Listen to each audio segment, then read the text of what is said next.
മറ്റൊരു പ്രധാനപ്പെട്ട വാർത്തയിലേക്ക് പോകുന്നു. മധ്യ കേരളത്തിലും തെക്കൻ കേരളത്തിലും കനത്ത മഴ തുടരുകയാണ്. ബംഗാൾ ഉൾക്കടലിൽ രൂപം കൊണ്ട ന്യൂനമർദ്ദമാണ് മഴയ്ക്ക് കാരണം. വരുന്ന 3 ദിവസം കൂടി സംസ്ഥാനത്തിൻ്റെ വിവിധ ഭാഗങ്ങളിൽ മഴ തുടരുമെന്നാണ് കാലാവസ്ഥാ നിരീക്ഷണ കേന്ദ്രം അറിയിച്ചിരിക്കുന്നത്. തിരുവനന്തപുരം ജില്ലയിൽ ഇന്ന് രാവിലെ മുതൽ കനത്ത മഴയാണ്. ഇത് ചെറിയ തുറ, വലിയ തുറ എന്നിവിടങ്ങളിൽ കടലാക്രമണവും ഉണ്ടായി. 4 വീടുകൾ വരെ തകർന്നു. ഷീജ വിവരങ്ങളുമായി ചേരുന്നു. ഷീജ, എന്തൊക്കെയാണ് ഇന്ന് തിരുവനന്തപുരത്ത് നിന്ന് ഈ മഴയുമായി ബന്ധപ്പെട്ട് വരുന്ന ആശങ്കകൾ? അജിംഷാദ്, കഴിഞ്ഞ ദിവസം രാത്രി മുതൽ തന്നെ സംസ്ഥാനത്ത് തെക്കൻ ജില്ലകളിൽ ശക്തമായ മഴ ആരംഭിച്ചിരുന്നു. ഇപ്പോഴും മഴ തുടരുക തന്നെയാണ്. 19-ാം തീയതി വരെ മഴ ശക്തമായി തുടരും എന്നാണ് കാലാവസ്ഥാ നിരീക്ഷണ കേന്ദ്രം അറിയിച്ചിട്ടുള്ളത്. ബംഗാൾ ഉൾക്കടലിൽ രൂപം കൊണ്ടിട്ടുള്ള ന്യൂനമർദ്ദമാണ് ഇത്തരത്തിൽ ശക്തമായ മഴയ്ക്ക് കാരണം എന്നാണ് കാലാവസ്ഥാ നിരീക്ഷണ കേന്ദ്രം അറിയിച്ചിട്ടുള്ളത്. അതോടൊപ്പം തന്നെ മത്സ്യത്തൊഴിലാളികൾക്കും ജാഗ്രതാ നിർദ്ദേശം നൽകിയിട്ടുണ്ട്. പ്രത്യേകിച്ചും മണിക്കൂറിൽ 45 മുതൽ 55 കിലോമീറ്റർ വേഗതയിൽ കാറ്റ് വീശാൻ സാധ്യതയുള്ളതിനാൽ മത്സ്യത്തൊഴിലാളികൾ ജാഗ്രത പാലിക്കണമെന്നൊരു മുന്നറിയിപ്പ് നൽകിയിട്ടുണ്ട്.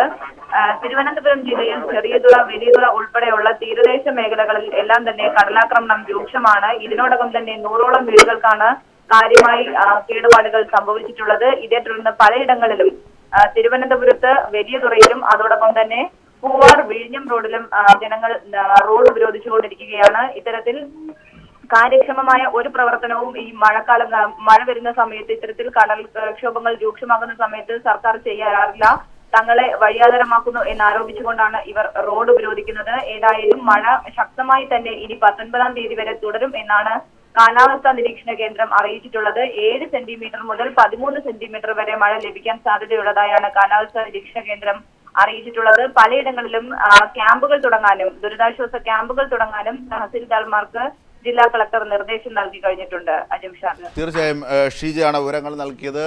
ഒപ്പം തന്നെ ആലപ്പുഴ ജില്ലയിലെ തീരപ്രദേശങ്ങളിലും കടലാക്രമണം രൂക്ഷമായി. നിരവധി വീടുകൾ തകർന്നു. ആലപ്പുഴയിലെ ദുരിതാശ്വാസ ക്യാമ്പുകൾ തുടങ്ങാൻ കളക്ടർ നിർദ്ദേശം നൽകിയിട്ടുണ്ട്. 24 മണിക്കൂർ കൂടി ശക്തമായ മഴ തുടരുമെന്ന് കാലാവസ്ഥാ നിരീക്ഷണ കേന്ദ്രം അറിയിച്ച സാഹചര്യത്തിൽ കൂടിയാണ് ഞങ്ങളുടെ പ്രതിനിധി ഷാജഹാൻ ചേരുന്നത്. ഷാജി, ആലപ്പുഴയെ സംബന്ധിച്ച് ഒരുപാട് ആശങ്കകളുണ്ട്. ഒരുപക്ഷെ കടലാക്രമണം ഉണ്ടാകുന്ന സമയത്ത് സുനാമിയുടെ ദുരിതം പേറിയ അഴീക്കൽ അടക്കമുള്ള പ്രദേശങ്ങളെ സംബന്ധിച്ചുള്ള ആശങ്കകൾ ഉയരും. സ്വാഭാവികമായും അവിടുത്തുകാർ എങ്ങനെയാണ്, എന്തൊക്കെയാണ് ഇപ്പോൾ നടക്കുന്ന നടപടിക്രമങ്ങൾ, രക്ഷാപ്രവർത്തനവും ഒക്കെ ബന്ധപ്പെട്ട്?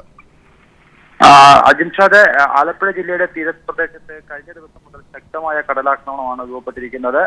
100 കണക്കിന് വീടുകൾ അപകട ഭീഷണിയിലാണ്. അതോടൊപ്പം തന്നെ ഭാഗികമായി നിരവധി വീടുകളും തകർന്നിട്ടുണ്ട്. കൃത്യമായ കണക്കുകൾ റവന്യൂ ഡിപ്പാർട്ട്മെന്റിന്റെ ഭാഗത്തു നിന്ന് ഇതുവരെ എത്തിച്ചിട്ടില്ല. കാരണം ഈ തിരഞ്ഞെടുപ്പുമായി ബന്ധപ്പെട്ട ഡ്യൂട്ടികൾ കഴിഞ്ഞതുകൊണ്ടും ആകാം അവർക്ക് അത്തരത്തിലേക്ക് ശ്രദ്ധ തിരിക്കാൻ കഴിഞ്ഞില്ല. പക്ഷേ ഇന്ന് പുലർച്ചെ മുതൽ തന്നെ ജില്ലാ കളക്ടറുടെ നിർദ്ദേശപ്രകാരം തീരദേശ മേഖലയിൽ റവന്യൂ അധികാരികൾ കടലാക്രമണം ഉണ്ടാകുന്ന മേഖലകളിൽ അവർക്ക് ക്യാമ്പുകൾ തുറക്കുന്നതിനും ഭക്ഷണം അടക്കമുള്ള കാര്യങ്ങൾ ചെയ്തു കൊടുക്കുന്നതിനും എല്ലാവിധ സഹായവും നൽകി വരുന്നുണ്ട്.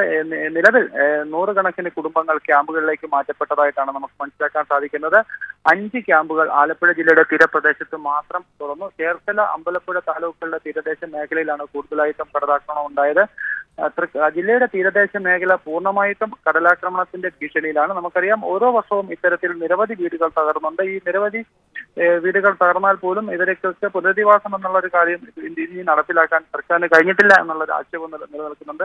കഴിഞ്ഞ തവണ കടലാക്രമണത്തിൽ വീട് നഷ്ടപ്പെട്ടവർക്ക് പോലും വീണ്ടും വീട് വെച്ച് നൽകുന്നതിനുള്ള യാതൊരു നടപടിയും ഉണ്ടായിട്ടില്ല. തൃക്കുന്നപ്പുഴ പഞ്ചായത്തിന്റെ തീരപ്രദേശങ്ങളിൽ, ഹരിപ്പാട് മണ്ഡലത്തിന്റെ തീരപ്രദേശങ്ങളിലും ശക്തമായ കടലാക്രമണമാണ്. ഈ പ്രദേശങ്ങൾ നേരത്തെ സുനാമി അടിച്ച പ്രദേശമാണ്. കടലാക്രമണം കൂടുതൽ രൂക്ഷമായിരിക്കുന്നത് കടൽഭിത്തി ഇല്ലാത്ത മേഖലയിലാണ്. നിരവധി സമരങ്ങൾ കടൽഭിത്തി ഇല്ലാത്തതിനെ തുടർന്ന് തീരദേശ മേഖലയിൽ ഉണ്ടായിട്ടുണ്ട്. ഹൈവേ ഉപരോധം അടക്കമുള്ള സമരങ്ങൾ ഉണ്ടായിട്ടുണ്ടെങ്കിലും തീരദേശ മേഖലയെ സംരക്ഷിക്കുന്നതിന് സർക്കാരിന്റെ ഭാഗത്തു നിന്നും നടപടി ഉണ്ടായില്ല എന്നുള്ള പരാതികളാണ് പൊതുവെ തീരദേശ മേഖലയിൽ ഉയർന്നു വരുന്നത്. എന്തായാലും 2 ദിവസം കൂടി മഴ ശക്തി പ്രാപിച്ചു കഴിഞ്ഞാൽ വളരെ രൂക്ഷമായിട്ടുള്ള ഒരു സ്ഥിതിവിശേഷമായിരിക്കും ജില്ലയുടെ തീരദേശ മേഖലയിൽ കാണാൻ കഴിയുക. തീർച്ചയായും ഷാജഹാനാണ് വിവരങ്ങൾ നൽകിയത്. ആലപ്പുഴയിലും തിരുവനന്തപുരത്തും ഒക്കെ മഴ രൂക്ഷമായി തുടരുന്നു. കടലാക്രമണങ്ങൾ ഉണ്ടാകുന്നു. വീടുകൾ പലതും തകർന്നു. ഇതൊക്കെയാണ് വിവരങ്ങളായി ലഭിക്കുന്നത്.